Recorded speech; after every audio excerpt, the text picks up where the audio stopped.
Pemirsa, olah TKP kasus bentrok John K. versus Nus K. menggambarkan beberapa adegan, mulai dari rapat perencanaan hingga pembunuhan dan penyerangan Nus K.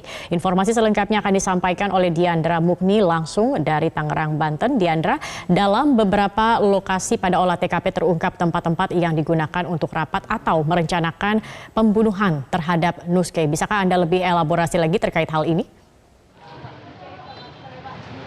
Ya baik Zakia, selamat sore dan juga pemirsa. Saat ini olah TKP juga baru saja selesai dilakukan. Di sini total terdapat 43 adegan yang dilakukan di 5 lokasi, yaitu di Kelapa Gading, Titian Indah Bekasi, Cempaka Putih, Duri Kosambi, dan juga di perumahan Green Lake City Tangerang. Dan dari hasil olah TKP yang diadakan Polda Metro Jaya pada hari ini terungkap 3 lokasi yang dijadikan sebagai tempat perencanaan pembunuhan atau penyerangan yang dilakukan oleh John K. kepada Nus K.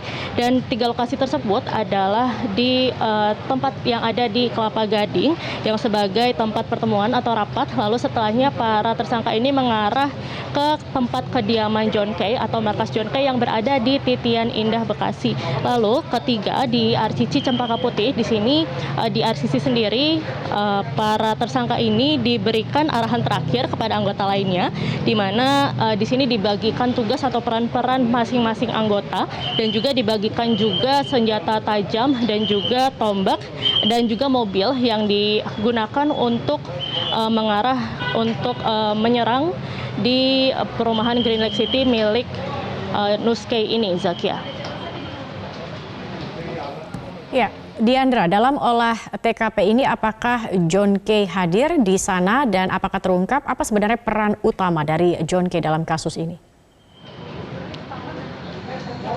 Ya baik Zakia, pada olah TKP hari ini John K. tidak menghadiri olah TKP pada hari ini, dan memang dalam eksekusi kejadian penyerangan dan pembunuhan ini tidak terdapat keterlibatan dari John K. langsung, di mana keterlibatan John K. ini ada hanya di perencanaan dan juga permufakatan jahat yang diadakan di 3 lokasi sebelumnya, yaitu di Kelapa Gading, lalu Titian Indah yang mana merupakan markas John K, dan juga di Cempaka Putih, yaitu tempat pembagian peran dan tugas, serta juga senjata-senjata tajam atau peralatan yang digunakan untuk menyerang.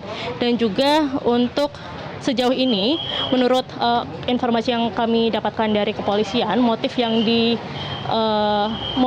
dari penyerangan ini sendiri merupakan rasa pengkhianatan yang dialami oleh John K. terhadap Nus K, di mana motifnya ini adalah masalah uang, di mana ada pengurusan tanah di Maluku yang menurut Nus K ini belum selesai, namun ada yang memberitahu kepada John K pada pengurusan tanah ini sudah selesai, dan ini yang membuat John K merasa terkhianati oleh Nus K. Namun Polda Metro Jaya sampai saat ini juga masih mendalami motif lainnya yang dapat dilakukan dalam pengembangan kasus ini. Zakia. Diandra Mukni, terima kasih atas laporan Anda.